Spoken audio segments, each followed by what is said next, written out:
जय हिंद। हमारे YouTube channel में आप सभी का स्वागत है।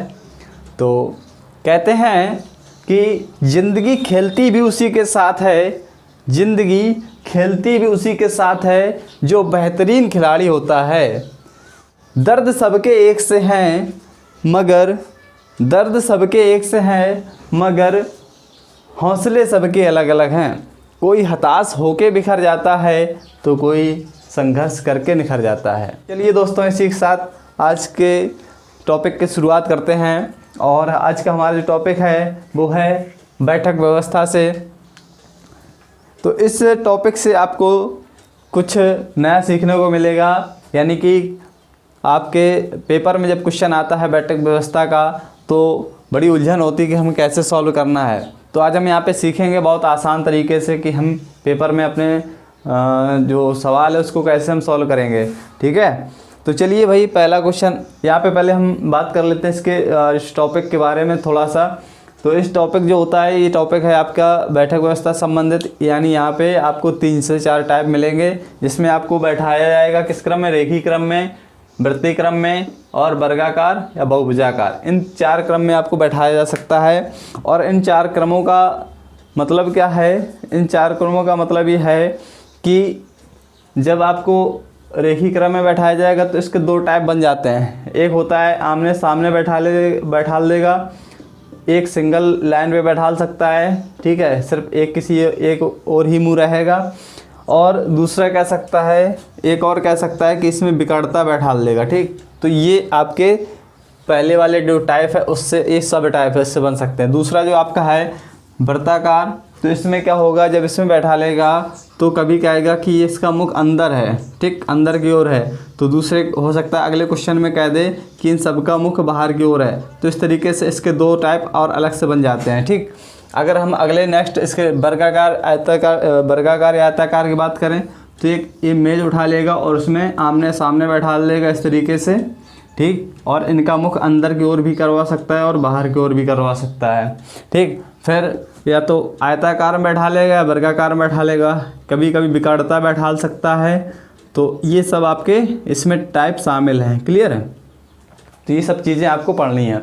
इसके बाद आपका बहुभुजाकार है, तो इसमें जो आपका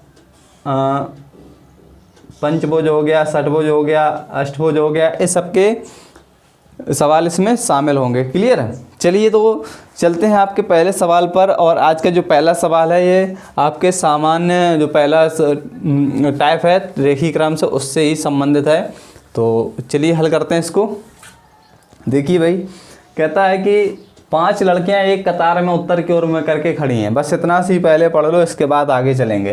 तो 5 लड़कियां एक कतार में उत्तर की ओर में करके खड़ी हैं, तो यानी कि हम एक लाइन बनाएंगे और यहाँ पे पॉइंट बना, स्टार्ट पॉइंट एंड पॉइंट बना लिया। इसके बाद यहाँ पे 5 लोगों को हम उत्तर दिशा में बना देंगे।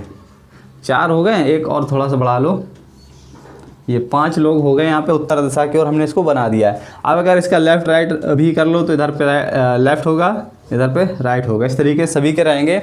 इसके बाद कहते हैं कि सीमा रीता और शशि के बीच में है। सीमा रीता और शशि के बीच में है। कौन? सीमा। तो सीमा को अगर हम यहाँ बना दें, ठीक, सीमा रीता और शशि के बीच में है, तो रीता यहाँ हो सकती है और शशि यहाँ हो सकती है, कोई दिक्कत? ये अकॉर्डिंग टू सवाल। ऐसा हम कब तक कह सकते हैं? जब तक हम उसके आगे वाली लाइन नहीं पढ़े हैं। आगे वाली लाइन में हो सकता है ये चेंजमेंट हो जाए, तो ये कंफर्म नहीं होता है, लेकिन इतना हम कर सकते हैं। ठीक, आगे है कि लता बाईं ओर रीता के तुरंत बाद है। लता बाईं ओर रीता के तुरंत बाद है, यानी रीता के बाईं ओर तुरंत बाद कौन है? लता। तो यहाँ पे कौन आ जाएगा? लता आ जाएगी आपकी। ठीक है, इसके बाद का रीता बाईं ओर से दूसरी है। रीता बाईं ओर से, देखिए यहाँ पे ये पहला, इसका लेफ्ट ये है, तो इसके दूसरे पहले नंबर पे ये है लता, दूसरे नंबर पे रीता है, यानी बात हमारी सही है, फॉलो हो रही है। इसके बाद कहता है कि बाईं ओर से दूसरी है, प्रिया कतार के एक छोर पर है। तो अब देखो बचा कौन है यहाँ पे? लता तो यहाँ पे होगी, तो बच्ची प्रिया आपकी कहाँ आ जाएगी? यहाँ पे आ जाएगी। तो प्रिया एक छोर पर आ गई है। इसके बाद कहता है कि कतार के दूसरे छोर पर कौन है? तो कतार के दूसरे छोर पर भैया यहाँ पे कौन दिख रहा है आपको? लता दिख रही है, जिसकी इसका आंसर यही होगा, क्या? लता ही होगा इसका आंसर। तो भाई ऐसे ही सॉल्व कर लेना है, आपको बहुत आसान तरीके से समझ में आ गया होगा और इसको और फास्ट कर सकते जब आपको प्रैक्टिस हो जाएगी। क्वेश्चन को प्रैक्टिस करिए और कोई भी क्वेश्चन कठिन नहीं होता है। चलते हैं नेक्स्ट क्वेश्चन पर। चलिए अगले प्रश्न पर चलते हैं। अगला प्रश्न है कि एक गोल मेज के चारों ओर 6 लोग बैठे हैं और ABCDEF, ठीक है, परंतु ये क्रम निश्चित नहीं कि यही क्रम हो। और कह रहा है कि A बीच में है D और F के, C विपरीत है D के और D और E पड़ोसी नहीं है। तो देखिए कैसे करना है, हम एक व्रत बना लेंगे। इस तरीके से व्रत को बनाया हमने और भाई गोल मेज है, व्रत ही तो है तो गोल मेज है ना, तो गोल मेज को बना लिया हमने। और अब ये यहाँ पे हमें बैठालना है, कितने लोग? 6 लोगों को बैठालना है। मान लो ये हमने 4 बैठाल दिए और इसके बाद ये 6 हो गए। क्लियर है? तो देखिए यहाँ पे कह रहा है A बीच में है D और F के। मान लो कि हम यहाँ पे A बैठाल दे रहे हैं, तो A बीच में है D और F के, ठीक है, D और F के। तो D और F, D यहाँ पे हो जाएगा और F यहाँ हो जाएगा, कोई निश्चित तो है नहीं। फिर कहता है कि C विपरीत है D के। C जो विपरीत है वो D के विपरीत है, यानी कि C D के सामने कौन आ जाएगा? D के सामने C आ जाएगा, ठीक है। तो अब बचा कौन कौन है? फिर आगे क्या कर रहा है? D और E पड़ोसी नहीं है, यानी ये पॉइंट इम्पोर्टेंट है। D और E पड़ोसी नहीं, यानी कि E यहाँ पे नहीं आएगा। तो यहाँ पे हम ABCD B कर दो यहाँ पे, और यहाँ पे क्या कर दो? E कर दो, ठीक। तो ये कंडीशन आपकी, ये वाली कंडीशन फॉलो हो जाएगी। तो फिर से समझ लो एक बार से इसको। कह रहा है कि 6 लोग हैं, कोई मतलब नहीं उससे। यहाँ पे A बीच में है D और F के, A बीच में है D और F के, C विपरीत है D के, C विपरीत है D के विपरीत है भाई, ठीक। फिर कहता है D और E पड़ोसी नहीं है। D और E पड़ोसी हैं क्या? नहीं है, ठीक। फिर निम्न में से कौन सा विकल्प सही होगा? देखिए A B के विपरीत है क्या? A यहाँ पे B के विपरीत है? नहीं है, ठीक, गलत हो जाएगा। इसके बाद कह रहा है D E के विपरीत है क्या? D E के विपरीत है? नहीं, गलत है। इसके बाद C और B पड़ोसी हैं, C और B क्या पड़ोसी हैं? नहीं है। B और E पड़ोसी, भैया B और E पड़ोसी हैं, यानी कि ये वाला आपका सही होगा। तो इस तरीके से दोस्तों प्रश्नों को हल करना है और बहुत ही मज़ेदार क्वेश्चन है। और कहीं कोई दिक्कत है, कहीं कोई समस्या है तो उससे जूझो, उससे लड़ो, लेकिन हार मत मानो, ठीक। अगले प्रश्न पर चलते हैं। अगला प्रश्न क्या कहता है, आइए चलिए अगला सवाल देखते हैं। अगला सवाल है आपका वर्गाकार से संबंधित है और सवाल को हल करते हैं। 4 मित्र एक आयताकार मेज के चारों ओर बैठे हैं। रमेश सुरेश के दाईं ओर है तथा महेश लोकेश के बाईं ओर है। कौन से 2 मित्र आमने सामने बैठे हैं जबकि लोकेश सुरेश के बाईं ओर है? देखिए कैसे हल करना है इसको। कहता है कि हम सबसे पहले एक आयताकार एक मेज बना लेंगे। ये मान ली हमने आयताकार एक मेज बना ली, ठीक है। थोड़ा सा सही करेंगे भैया। चलिए दोस्तों, इसको तैयार कर लिया मैंने, मेज बनवा ली है, ठीक है। अरे हमने खुद बनवा ली है, कारपेंटर से नहीं बनवाई है, ठीक है। अब यहाँ पे 4 मित्रों को बैठालना है, यानी यहाँ से ऐसे, ऐसे और ऐसे, ठीक।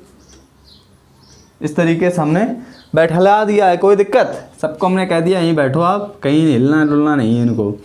तो कह रहा है कि रमेश सुरेश के दाईं ओर है।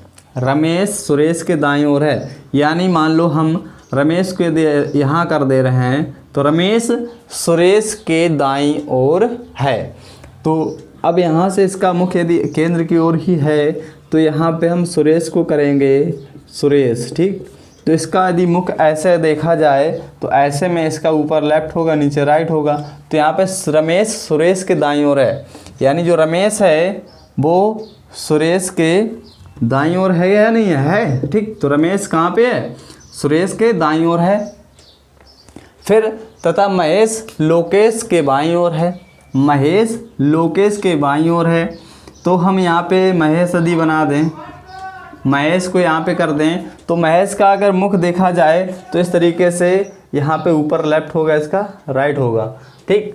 तो कह रहा है महेश लोकेश के बाईं ओर है। तो लोकेश को यदि यहाँ कर दें